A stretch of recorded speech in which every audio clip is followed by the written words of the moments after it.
자, 기근을 피해서 애굽으로 가려던 이삭입니다. 하나님의 말씀에 순종하죠. 아직도 기근이 머물고 있던 그 땅에 남아 있는다는 것은 사실 생존을 위협하는 일이기도 했습니다. 그 말씀에 순종하여 그랄 땅에 머물렀던 이삭의 모습을 보았습니다. 그러나 그가 그 땅에서 자신의 신변에 위협을 느끼고 두려움에 떨며 거짓말을 하는 연약함도 있었지만 하나님께서는 그를 보호해 주셨죠. 순종하는 자와 함께 하시겠다는 말씀을 이루신 겁니다. 자, 오늘 본문에서는요, 그를 보호하셨을 뿐만이 아니라 영적으로, 물질적으로 얼마나 많은 축복을 주셨는지를 보게 됩니다. 오늘 본문 말씀을 통해서요, 흉년의 땅에서도 말씀에 순종한 자가 누리게 되는 그 하나님의 복, 또 세상의 시기와 억제 앞에서도 싸우지 않고 물러설 줄 아는 그 이삭의 온유함과 그 양보의 영성을 함께 보았으면 좋겠습니다. 자, 하나님 말씀에 순종해서 그랄 땅에 머문 이삭이요, 오늘 본문에 농사를 지었다고 합니다. 그 농사를 지은 게요, 그냥 보통 농사가 아니라 100배나 얻었다라고 합니다. 여호와께서 복을 주셔서 그 사람이 창대하고 왕성하게 마침내 거부가 되었다는 것을 오늘 본문에서 보여주고 있습니다. 이삭이 원래 농사를 잘 짓던 사람인가? 물이 없는 그 땅, 기근이 심했던 땅에 농사를 지어서 100배나 얻었다는 것은 그에게 뭔가 탁월함이 있어서 그런 것이 아닐까 싶은데 그렇지 않다는 거죠. 이삭은 유목민이었습니다. 평생 그는 떠돌면서 양떼를 치던 유목민이었는데 그 땅에 정착하여 농사를 짓는 것은 이삭에게도 처음 해보는 일처럼 보입니다. 그럼에도 불구하고 100배의 결실을 맺는다는 겁니다. 하나님께서 머물라고 했던 그 땅에 물이 없는 상황에도 불구하고 물이 가장 필요했던 농사를 짓는 것은 대단한 도전이 아닐 수가 없다는 겁니다. 자, 이게 그에게 농사의 기술이 뛰어나서가 아니라 하나님께서 복을 주셨기 때문이다. 오늘 성경은 분명히 말하고 있죠. 자, 이것을 통해서 우리가 알 수 있는 것은요, 환경이 아무리 열악해도요, 내게 남들과 비교해서 실력이 조금 부족하다 할지라도 흉년의 땅이, 흉년의 상황이, 나의 연약함이 하나님께서 함께 하시기만 하면 100배의 결실을 맺는다라는 사실입니다. 아무리 힘든 상황 속에 있다 할지라도 나에게 남은 여력이 부족하다고 할지라도 하나님 함께 하시면 그곳은 축복의 땅으로 변하는 것을 오늘 성경 우리에게 보여주고 있습니다. 이것이 우리에게 주는 강력한 도전입니다. 하나님의 약속의 말씀대로 내가 결단하고 살겠다 하면 나의 실력과 상관없이, 나의 경험과 지식과 상관없이 하나님께서 함께 하셔서 이렇게 쏟아부어 주시는 복이 있다는 것입니다. 그런데 성도의 축복을 세상이 그냥 가만두고 보지 않는다는 겁니다. 오늘 그랄 땅에 있던 이 아비멜렉을 비롯한 블레셋 사람들, 이삭을 시기하기 시작합니다. 그래서 그에게 너가 여기서 살면서 우리보다 더 강성하니 안 되겠다, 우리에게서 떠나가라, 애가 쫓아내는 거죠. 아브람 때 팠던 생명줄 같은 모든 우물을 흙으로 메워버린 것도 모자라서 그 땅에 살기를 허락하지 않고 쫓아냈다는 겁니다. 자, 하나님의 은혜를 받고 하나님의 축복을 받아서 살고 있는 것을 세상은 가만두고 보지 아니하고 우리의 삶 가운데 영적인 공격과 또 방해, 또 부당한 대우, 이런 견제가 뒤따른다는 것입니다. 우리의 삶 가운데 때로는 이럴 수 있을까 싶을 때가 있죠. 세상이 나는 가만히 있는데 방해하고 또 나를 시기하여서 갖고 있는 것을 빼앗는 것만 같은 그런 위기가 찾아올 때가 있다는 겁니다. 이상히 여길 일이 아니라는 겁니다. 그래, 그럴 수 있어. 내가 하나님께 은혜를 받아서 이렇게 평안하게 살고 있고 어떠한 상황 가운데도 내가 주눅들지 않고 살고 있는 것을 세상은 나를 가만두고 있지 않는구나 하고서, 그러면 그 순간에 어떻게 될 것인가 잘 생각해야죠.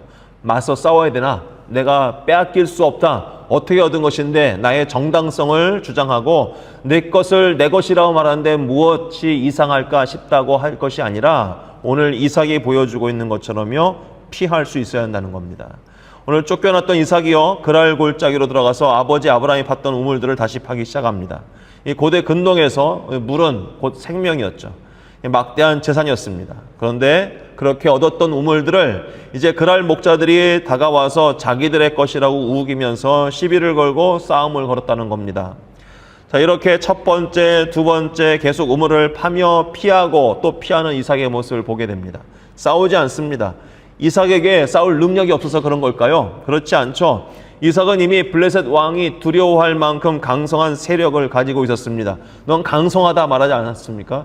그런데 마음만 먹으면 무력으로 싸워서 자기의 우물을 지킬 수 있었겠죠. 여러 가지 증거를 대면서 논리적으로 또 이 우물은 우리 아버지 아브라함 때 팠던 것이다. 내가 판 것이다. 내가 수고하여 얻은 것인데 무슨 말이냐 할 수 있었는데 이삭은 싸우지 않고 조용히 양보하며 물러났다는 것입니다. 세 번째까지 우물을 팠을 때 드디어 다툼이 일어나지 않습니다. 이삭은 그 이름을 르호봇이라고 부르고요.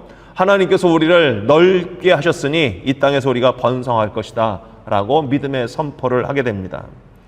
우리가 이 말씀을 통해서 생각하는 것은요, 진짜 강한 사람은요, 악을 악으로 갚는 사람이 아니라 하나님을 신뢰하기 때문에 기꺼이 손해 볼 수 있고요, 양보할 수 있는 사람이 진짜 강한 사람이라는 것입니다.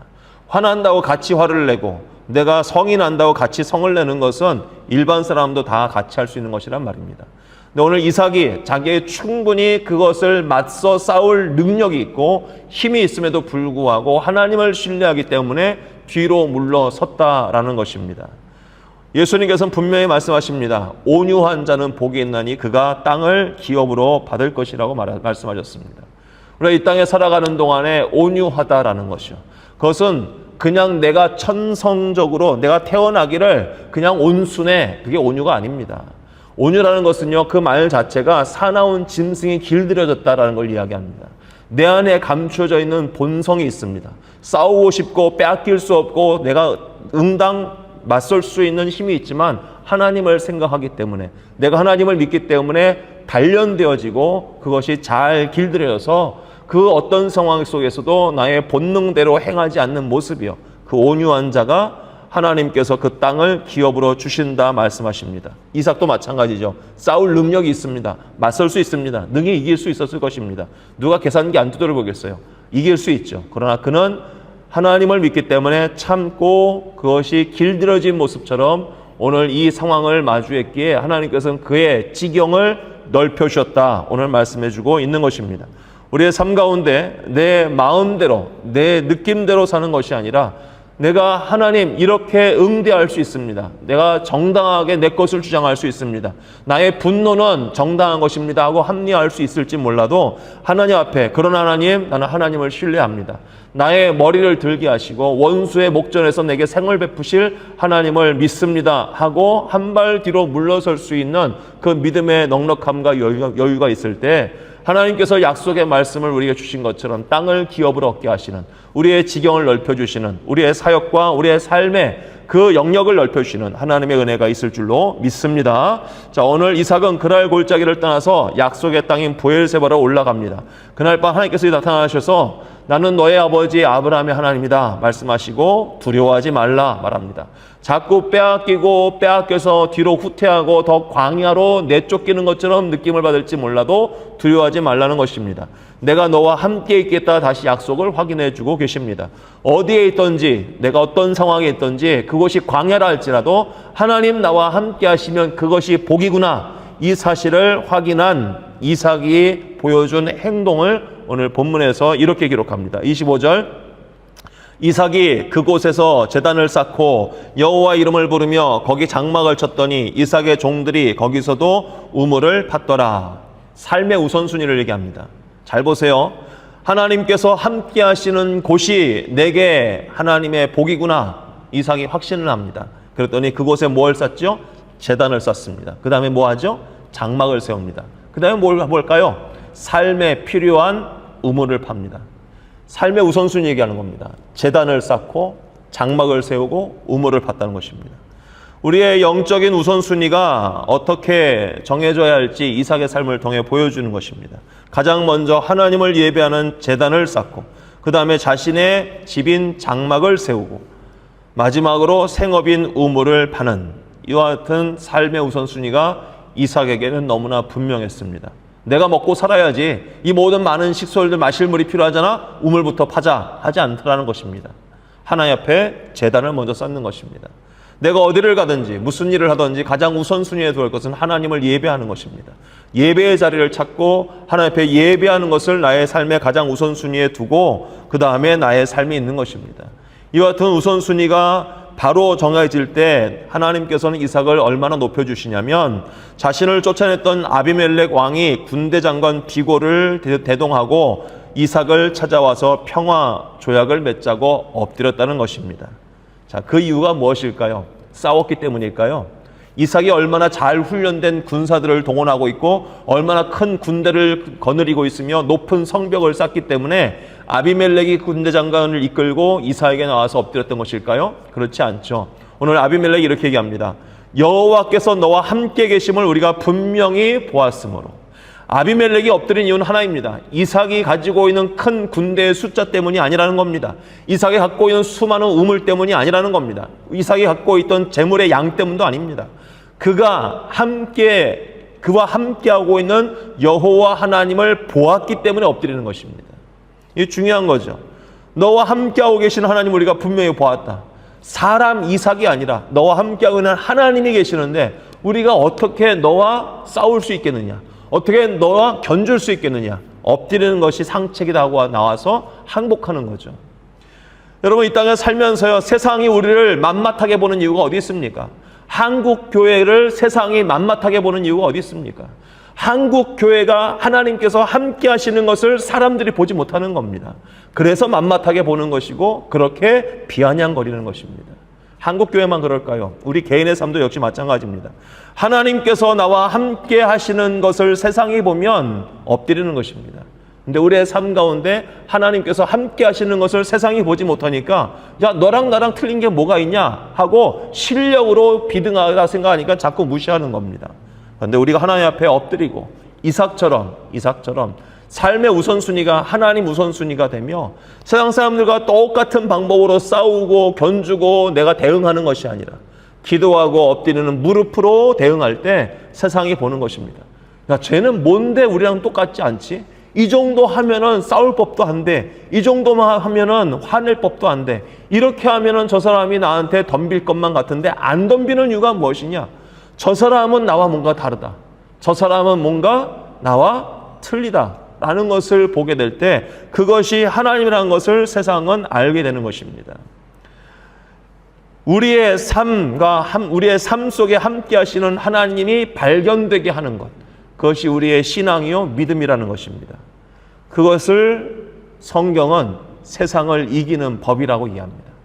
똑같이 목소리를 내고 똑같이 힘을 견주는 것이 세상을 이기는 법이 아니라 그 앞에 하나님 앞에 엎드리고 항복하고 하나님 앞에 기도하고 예배로서 삶을 살아가는 것, 그것이 바로 믿음으로 세상을 이기는 법이라고 오늘 성경은 분명히 말씀하고 있습니다.